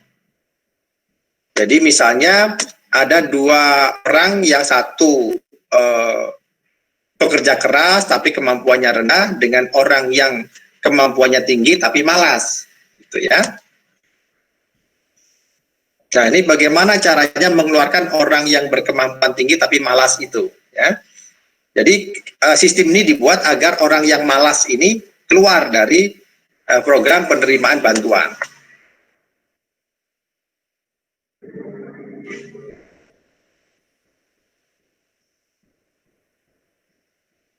Ya. Jadi contohnya adalah pemberian tunjangan dalam bentuk barang daripada dalam bentuk uang. Ya. Kalau pemerintah memberikan uang, maka setiap orang akan bisa pura-pura membutuhkan. Setiap orang pura-pura menjadi kelompok penerima bantuan, ya. Tetapi kalau diberikan dalam bentuk barang, misalnya, mungkin niat buruk orang ini akan berkurang. Misalnya bantuan berupa menikmati rumah subsidi kecil, misalnya RSS tipe kecil misalnya, atau tinggal di flat yang kualitasnya jelek misalnya. Maka orang-orang yang punya kemampuan tinggi tapi malas tadi akan keluar, dia tidak mau mengambil itu ya, karena tidak menarik menurut dia ya. Ini sama dengan seperti kasus di Jakarta ya, bagaimana pemerintah sudah menyediakan rumah flat ya, tapi ternyata tidak banyak orang yang menikmati gitu ya, karena mungkin sebenarnya orang-orang ini mampu sebenarnya ya. Jadi mereka tidak nyaman aja diberikan kamar flat yang kecil. Gitu. Ya, jadi masalah efisiensi ini muncul ketika ada orang-orang yang sebenarnya itu tidak membutuhkan, tapi dia berpura-pura, dia menyamar, ya, untuk bisa mendapatkan manfaat secara gratis ini. Ya, memang tampaknya program ini menjadi kurang manusiawi ya, artinya mempersulit orang-orang yang tidak mampu. Tapi justru dengan memberi solusi seperti ini, orang-orang yang punya moral hazard itu akan keluar ya dari program pemberian bantuan ini. Ya. Jadi contohnya misalnya mekanisme ordil itu misalnya dalam program pemberian kupon makanan, ya, bahwa kupon makanan itu diberi stigma bahwa orang yang pakai kupon makanan itu adalah orang tidak mampu, sehingga orang yang menukarkan kupon makanan secara terbuka di publik, ya, itu akan merasa malu, ya. Jadi kalau dia malu, maka dia tidak akan memanfaatkan kupon makanan, ya. Terus dibuat mengantri, ya, dibuat sulit, misalnya harus mengantri untuk memperoleh kupon makanan, harus mengantri untuk mendapatkan BLT misalnya, ya. Itu akan mengeluarkan orang-orang yang memang sebenarnya dia mampu, ya, karena kemudian dia melihat antriannya panjang, panas, malas, gitu, akhirnya dia akan keluar, ya. Jadi tampaknya seakan-akan memang program itu dibuat tidak menarik gitu, agar orang-orang punya moral hazard itu keluar dari antrian, keluar dari penyamarannya, keluar dari kepura-puraannya. Ya, ini adalah mekanisme ordil, ya. Jadi jangan salahkan pemerintah kalau memang pemerintah menempuh jalan ini gitu ya. Bukan mempersulit, tapi memang mengeluarkan orang-orang yang punya moral hazard tadi. Ya. Ini contoh misalnya dapur umum misalnya, ya, ini contoh perhitungan manfaat untuk orang yang memperoleh makanan gratis untuk orang yang pendapatannya rendah itu adalah 240 S min W, ya. S-nya itu adalah jumlah menikmati supnya, kemudian W itu adalah dia menunggu, dan ini adalah utility, manfaat dari mengkonsumsi makanan gratis ini, ya. Kemudian manfaat dari orang yang pendapatannya tinggi menikmati sup gratis ini adalah 20 S, ya, lebih kecil manfaatnya, ya, dan waktu tunggunya dia lebih sebentar, ya, 2 W, ya, artinya dia tidak mau nunggu lama-lama, ya. Kalau sup itu diberikan secara gratis, ya, dan waktu menunggunya itu 0, ya, maka semua orang, ya, baik orang yang mampu maupun tidak mampu, itu akan mengantri, ya, manfaat yang diperoleh oleh orang kurang mampu 240, oleh orang yang mampu 120, ya. Nah, kalau sekarang waktu antrinya itu ditingkatkan menjadi 61, ya, 61 menit misalnya, 1 jam 1 menit misalnya, maka akibatnya orang yang mampu tadi, ya, dia tidak akan mau bertahan, ya, karena 2 kali 61 sudah 122, ya, itu melebihi dari manfaat yang dia peroleh. Dia memperoleh manfaat 120, sedangkan dia harus mengantri selama 122, ya, sehingga dia akan keluar dari antrian. Akibatnya sekarang bagiannya dia bisa dinikmati oleh orang yang pendapatannya rendah, sehingga orang pendapatannya rendah sekarang meningkat manfaatnya menjadi 419, ya. Jadi ini adalah mekanisme cara membuat orang moral hazard itu keluar dari antrian, ya, agar membuat program bantuan itu menjadi kurang menarik buat orang-orang ini.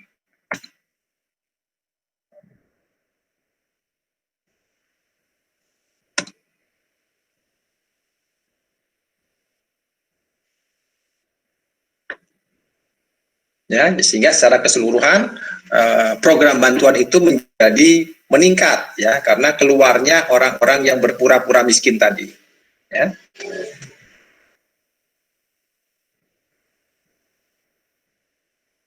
Yang ketiga adalah meningkatkan pilihan dari luar, ya. Jadi pendekatan untuk mengurangi moral hazard itu adalah meningkatkan pilihan dari luar yang tersedia sehingga tidak lagi menarik untuk orang-orang mampu itu untuk menikmati bantuan gratis dari pemerintah. Ya.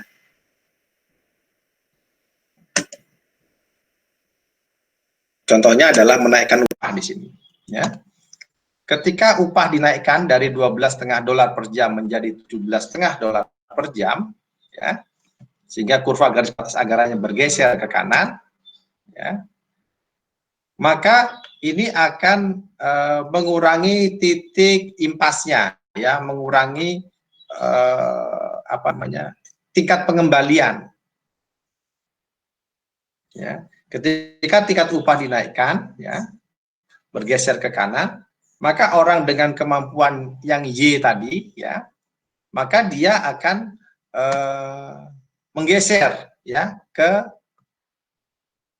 garis batas anggaran baru yang lebih tinggi. Jadi kalau upahnya dia dinaikkan, ya, maka Y tadi tidak akan menurunkan produktivitasnya, ya, dia akan memilih tetap bekerja, ya, tidak lagi memilih di sepanjang garis B sama D, tapi dia akan memilih di garis batas anggaran baru yang lebih tinggi.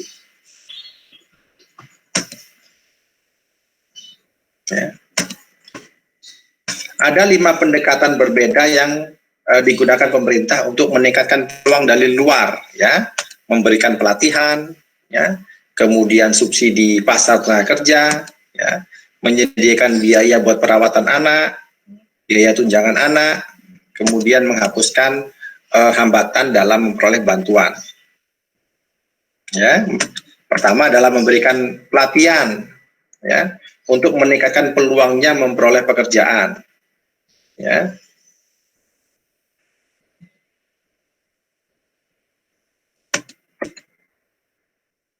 Nah, karena banyak penerima bantuan itu sebenarnya mempunyai kemampuan yang rendah, ya. Kemudian adalah subsidi pasar tenaga kerja, ya, memberikan subsidi langsung pada upah, ya. Jadi kalau dia bekerja, ya, dia akan bisa tetap memperoleh bantuan, ya, dengan memberikan kredit atau pengurangan pajak atas pendapatan yang diperolehnya. Ya.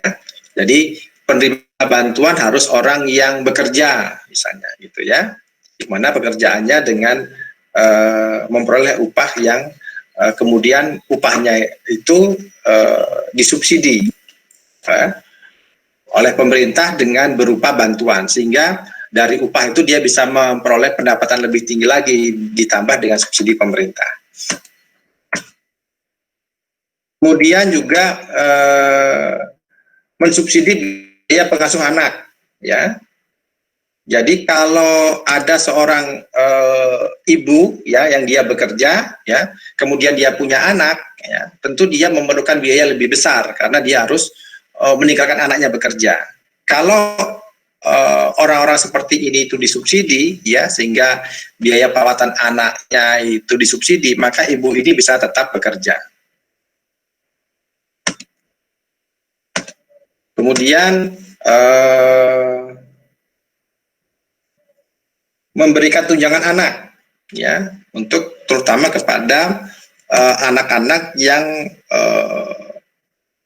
tidak punya orang tua, ya, tidak punya ayahnya, mungkin karena ibunya tidak menikah. Di Amerika seperti itu terjadi, ya. Jadi dengan demikian ini akan bisa mensupport kehidupan kesejahteraan keluarga yang anaknya mengalami masalah seperti ini.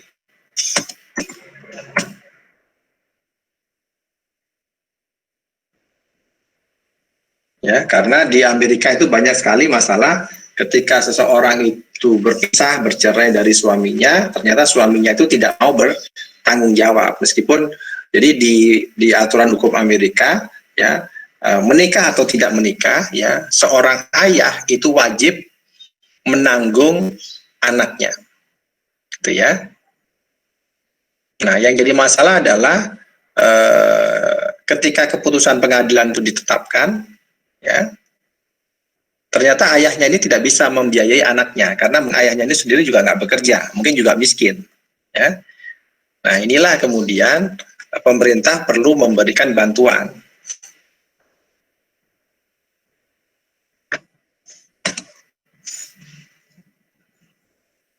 Oke, kemudian yang berikutnya adalah terakhir pemerintah memberikan bantuan kesejahteraan dengan memberi uang tunai, ya, yang dikaitkan dengan program lain, ya, misalnya dikaitkan dengan asuransi kesehatan. Ya. Jadi orang yang ibu-ibu tadi, ibu-ibu tunggal tadi yang mendapatkan bantuan, ya, ketika dia bekerja, maka dia juga mendapatkan asuransi kesehatan. Ya, sehingga kalau dia tetap bekerja, maka dia akan tetap memperoleh asuransi kesehatan. Ya, misalnya di sini dengan adanya asuransi dengan kalau dia bekerja, ya, di kurva yang B ini, kalau dia bekerja maka dia akan memperoleh asuransi kesehatan tambahan sebesar $3.000 ini. Ya. Tapi kalau dia nggak bekerja maka asuransi kesehatannya itu hilang. Maka ini akan mendorong orang ibu ini tetap bekerja, ya, tetap bekerja agar dia bisa memperoleh asuransi kesehatan.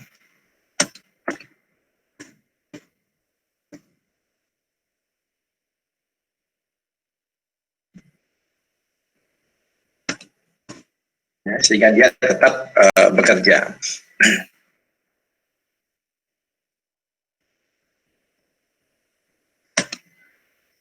Nah, jadi dari reformasi atau perubahan undang-undang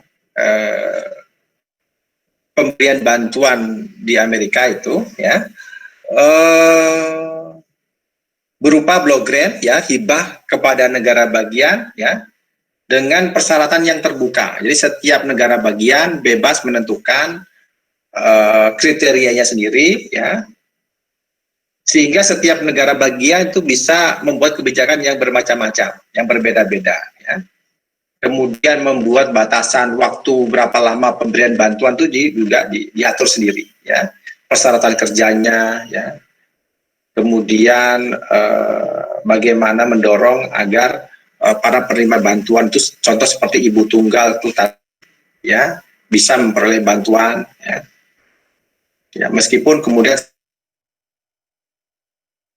sekarang mulai dibatasi, gitu, ya.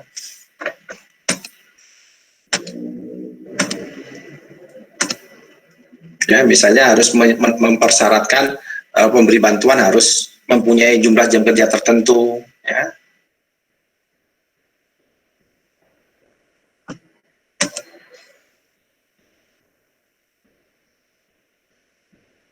Jadi secara dampak dari reformasi bantuan tadi, ya, masalah-masalah pemberian bantuan itu mulai berkurang, ya, lebih dari 50% kasusnya, ya. Kemudian beberapa negara bagian juga di Amerika mengalami penurunan masalah pemberian bantuan di 80%. Jadi reformasi peraturan di Amerika itu mempunyai peran yang penting, ya, karena di samping itu karena saat ini, ya, pendapatan masyarakat juga mulai makin meningkat, ya. Ketika pendapatan masyarakat makin meningkat, maka kemudian makin banyak orang yang semakin mandiri dan tidak tergantung lagi dari bantuan kesejahteraan masyarakat, dari bantuan pemerintah. Ya. Nah, di sisi lain, ya, karena bantuan itu diberikan oleh federal kepada negara bagian itu dalam bentuk block grant, ya, terserah mau digunakan apa saja, maka ini merupakan tambahan dana yang menguntungkan buat setiap negara bagian, ya, sehingga mereka bisa menggunakan manfaat dari bantuan yang diterima dari pemerintah pusat itu, ya, untuk misalnya bagaimana mendorong agar orang mau bekerja, ya, kemudian memberikan subsidi, ya, kepada orang tua yang anaknya bekerja, gitu ya, agar tidak khawatir dengan anaknya.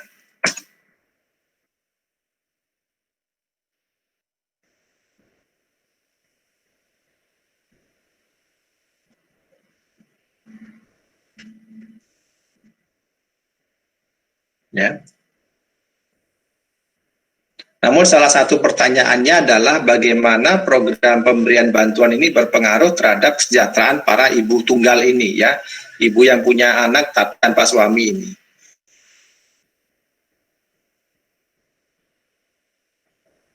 Ya.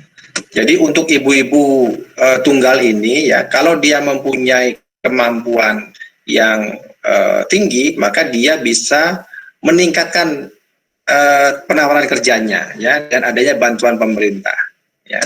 Namun untuk ibu-ibu yang mempunyai kemampuan yang rendah, ya, dengan makin terbatasnya pemberian bantuan dari pemerintah, ya, maka mengakibatkan mereka mengalami kondisi yang makin buruk.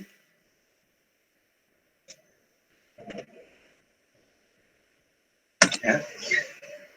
Lalu apakah program ini dapat berjalan dengan sukses, ya? Karena kalau dilihat, ya, pemberian bantuan ini berhasil mengurangi jumlah orang yang menerima bantuan dari pemerintah, ya. Namun kesuksesannya dalam jangka panjang itu tergantung juga dari apakah distribusi pendapatan itu merata atau tidak. Kemudian manfaat dari berkurangnya waktu luang, ya, itu apakah meningkat atau tidak. Ya, kemudian bagaimana bantuan hibah ini bisa juga berjalan baik ketika ada resesi, karena ketika ada resesi biasanya penerima bantuan itu akan mengalami peningkatan. Ya, kemudian juga kalau dilihat dari efek jangka panjangnya, pemberian bantuan itu kepada keluarga-keluarga yang punya anak itu cukup bermanfaat, ya, untuk memberikan mereka tetap kehidupan yang layak. Oke, kesimpulannya, ada yang mau didiskusikan di sini?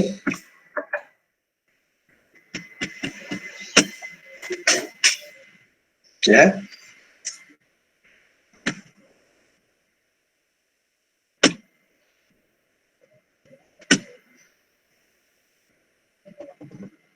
Jadi bagaimana kalau menurut Anda program di Indonesia bagaimana? Misalnya tadi kita lihat contoh misalnya bagaimana pemerintah memberikan bantuan BLT misalnya, ya, orang harus mengantri panjang gitu, ya. Kalau kasus di Indonesia bagaimana? Ya. Nah, ternyata ada sebagian orang yang mengantri bantuan itu memakai perhiasan gitu kan. Anda pernah lihat nggak berita itu? Ya nggak? Ya kan, itu artinya kan sebenarnya orang itu tidak mampu gitu, ya, sehingga bagaimana caranya mengeluarkan orang ini? Ya seharusnya mungkin antriannya dibuat lebih panjang misalnya, ya, atau lebih sulit pengurusnya, ya, harus ke izin RT, RW, kelurahan, camat gitu, ya, untuk mendapatkan kartu BLT-nya mungkin dia harus dipersulit gitu. Kira-kira bisa nggak itu dilakukan gitu, ya? Atau bagaimana menurut Anda sebaiknya, ya? Kan seakan-akan tampaknya program itu tampaknya menjadi tidak manusiawi buat sebagian orang. Atau mungkin ada cara lain yang lebih baik.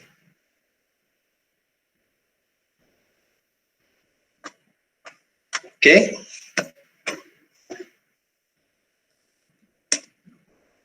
Ada yang mau didiskusikan? Izin pendapat, Pak. Ya. Mengenai bantuan sosial itu mungkin bisa dilakukan pendataan yang benar-benar valid sesuai kriterianya. Kemudian untuk penyalurannya itu bisa melalui tabungan gitu, Pak. Jadi nggak langsung di satu tempat penyalurannya, karena selain menimbulkan antrian, apalagi sekarang kondisinya sedang pandemi ya Pak. Nah itu akan menimbulkan kasus baru lagi Pak. Jadi dari pemerintah itu mendata melalui ketua RT-nya terlebih dahulu dari sektor yang paling kecil dulu. Nah nanti disalurkan ke atas. Kemudian untuk bantuannya bisa lewat rekening tabungan itu Pak. Kurang lebih seperti itu Pak. Makasih. Oke. Itu Mas, lewat rekening tabungan. Oke. Nah, sekarang gimana pendapat Anda yang lain? Gimana kalau pemerintah memberikan bantuan transfer lewat rekening? Kira-kira apa masalahnya? Apakah semudah itu?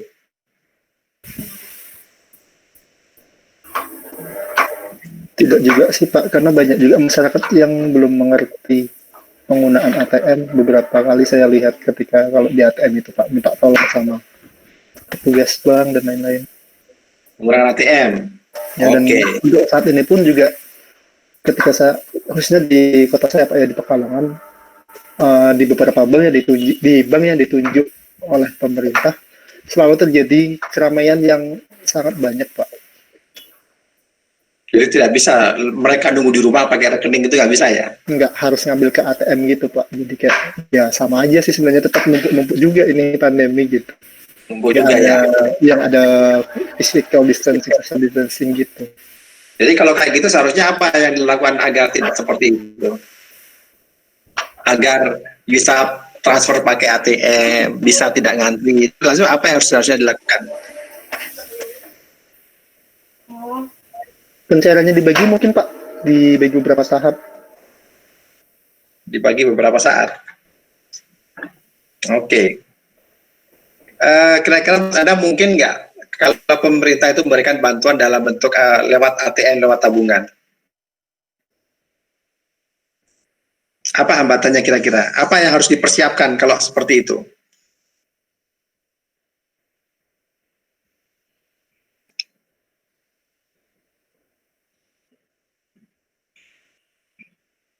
Ya, apa yang harus dipersyaratkan? Ya, harus ada sarana prasarana, ya kan? Ada apa? Harus ada punya tabungan Pak orangnya. Punya tabungan. Kalau punya tabungan berarti harus ada apanya? Harus ada banknya. Harus ada banknya. Ya, bagaimana kalau daerahnya terpencil, terluar, tertinggal gitu ya, 3T ya. Nah, itu kan satu. Ya.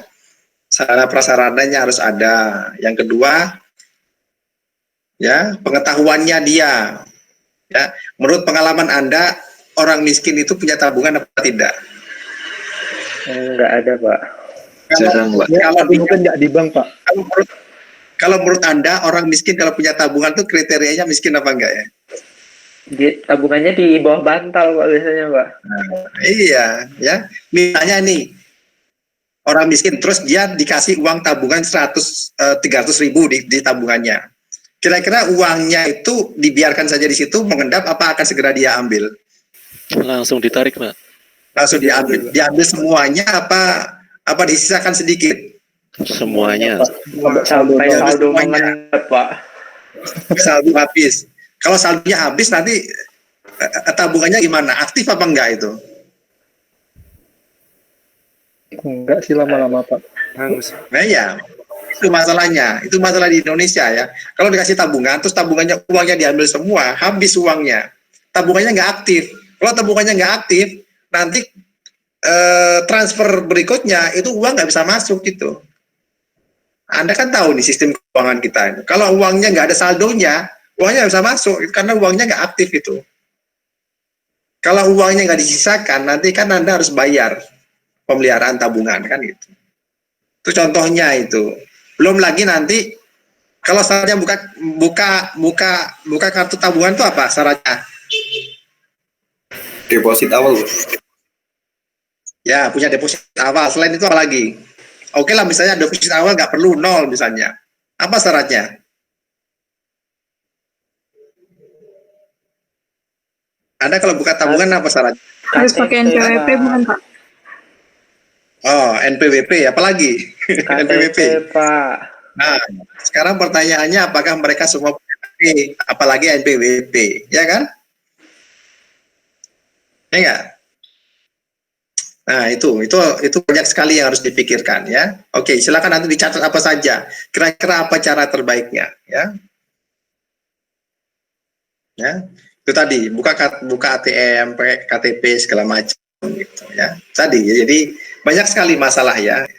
Tentu memang berbeda masalah kita di Indonesia dengan di Amerika. Kalau di Amerika masalahnya tadi ibu tunggal. Ibu tunggal itu bisa karena dia punya anak tanpa suami, bisa karena memang dia cerai, atau memang karena memang dia nggak mau kawin, nggak mau nikah, kan sama, kan beda masalahnya dengan kita ya. Di kita karena tadi administrasinya kurang beres ya, terus kemudian orang di Indonesia itu mungkin kalau namanya sudah diberi uang mungkin rasa malunya nggak tidak ada. Artinya ya tetap aja meskipun BLT-nya dibuat antriannya panjang berhari-hari, tetap aja mereka yang mampu itu tetap ingin berhak memperoleh bantuan ya kan. Kalau Anda lihat bagaimana penampilan orang yang antrian gitu kan. Jadi masalahnya berbeda di sini. Moral hazardnya juga berbeda. Oke. Itu ya diskusi kita, mungkin nanti bisa dimasukkan di dalam resume kelompok hari ini. Oke. Ada yang mau didiskusikan lagi?